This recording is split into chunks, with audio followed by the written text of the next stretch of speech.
Hello दोस्तों, आपके अपने YouTube channel exam times DK में आपका स्वागत है। आज हम लोग देखने वाले हैं second year BA BSc BCom Hindi भाषा और संस्कृत के महत्वपूर्ण प्रश्न। इस वीडियो लेक्चर में हम लोग पाठ 1 श्रीमद् भगवद गीता तथा पाठ 2 जागो फिर एक बार के महत्वपूर्ण प्रश्न कवर करने वाले हैं।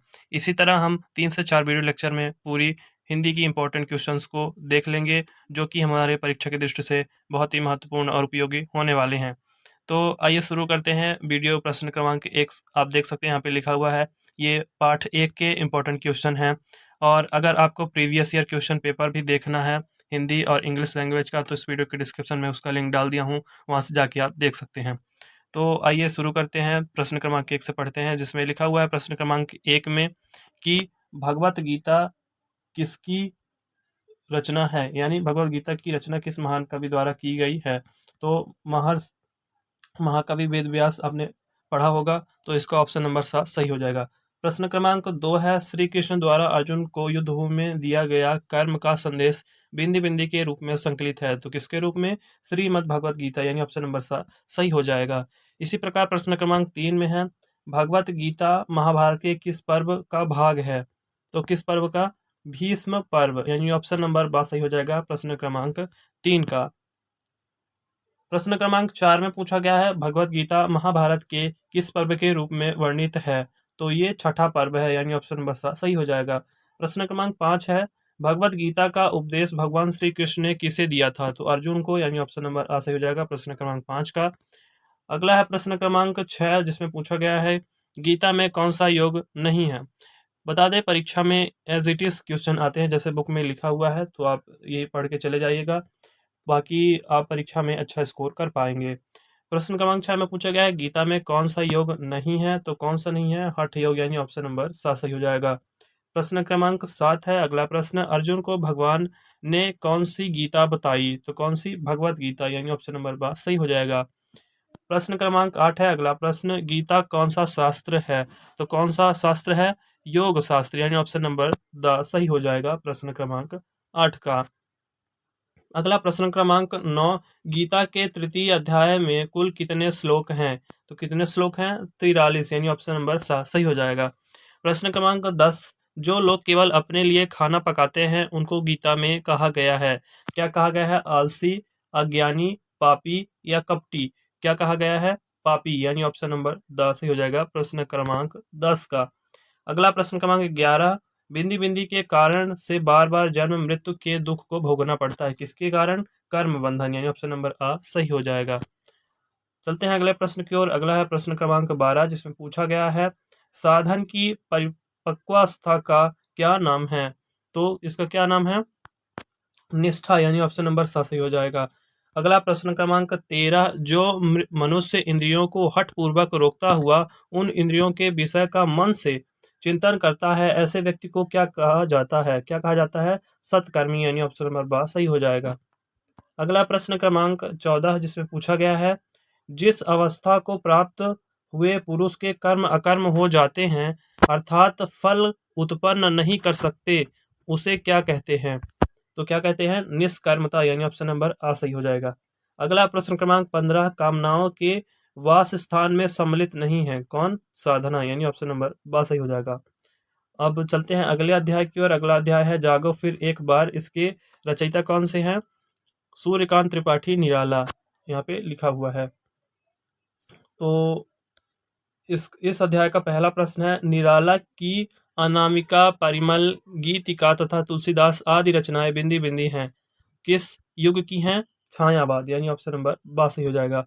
ये मुख्यतः छायावाद कवि के माने जाते हैं, छायावाद, तो ऑप्शन नंबर बी हो जाएगा 12 नंबर। अगला प्रश्न क्रमांक 2, गीता है और बार बार में कौन सा अलंकार है, तो कौन सा है? पुनरुक्ति प्रकाश अलंकार। यह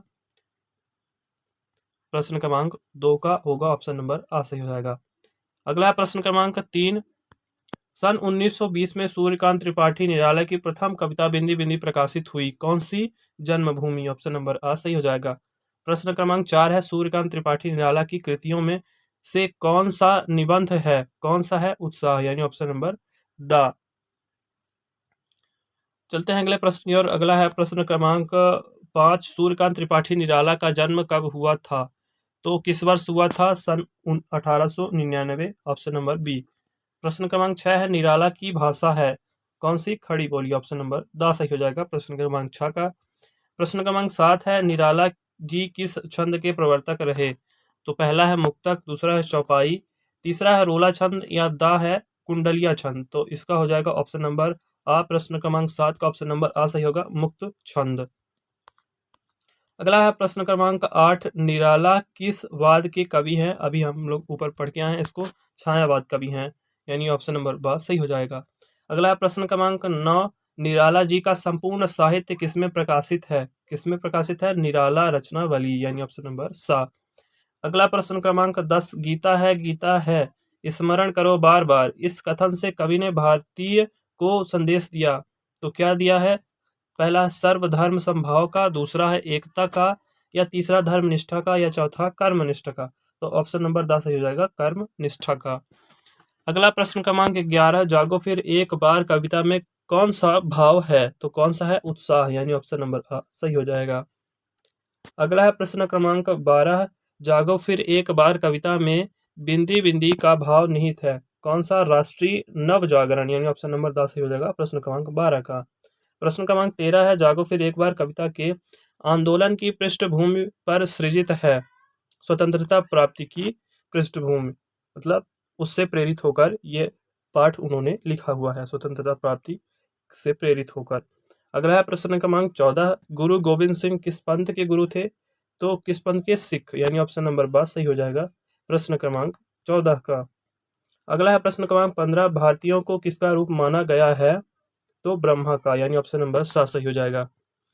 अगला है प्रश्न क्रमांक 16, सतश्री अकाल किस धर्म से संबंधित है? किस धर्म से? सिख धर्म से, यानी ऑप्शन नंबर 10 सही हो जाएगा। प्रश्न क्रमांक 17 है, मृत्युंजय व्योमवेश के समान में मृत्युंजय किसे कहा गया है? मृत्युंजय भगवान शिव को कहा गया है, ऑप्शन नंबर आ सही हो जाएगा। अगला प्रश्न क्रमांक 18, तुम हो महान तुम सदा हो महान, यह भारतीयों में किसका महामंत्र है? किसका? ऋषियों का, ऑप्शन नंबर 12 सही हो जाएगा। इसी क्रम में अगला प्रश्न है प्रश्न क्रमांक 19। बाकी अगर आपको इस वीडियो लेक्चर से संबंधित कोई डाउट है तो उसके लिए आप कमेंट बॉक्स में कमेंट कर सकते हैं। तो चलते हैं अगले प्रश्न की ओर। प्रश्न क्रमांक 19, 1.25 पर एक को चढ़ाऊंगा की घोषणा की थी, किसने की थी? गुरु गोविंद सिंह ने। प्रश्न क्रमांक 19 का आ सही हो जाएगा। प्रश्न क्रमांक 20 है, 3 तप कौन कौन से हैं? तो कौन कौन से हैं? दैहिक, दैविक और भौतिक, यानी ऑप्शन नंबर 12 सही हो जाएगा। अगला है प्रश्न क्रमांक 21, दीन भाव क्या है? कामपरता, कायरता, उपयुक्त दोनों या हीनता। तो कौन सा है? उपयुक्त दोनों, जिसमें कामपरता और कायरता दोनों शामिल हैं। तो इस वीडियो लेक्चर में हम लोग इतना ही प्रश्न पढ़ने वाले हैं। बाकी अगर आपको आगे इसी तरह की और वीडियो चाहिए तो आप चैनल से जुड़ सकते हैं, चैनल को सब्सक्राइब कर सकते हैं। Thank you for watching the video. जय हिंद।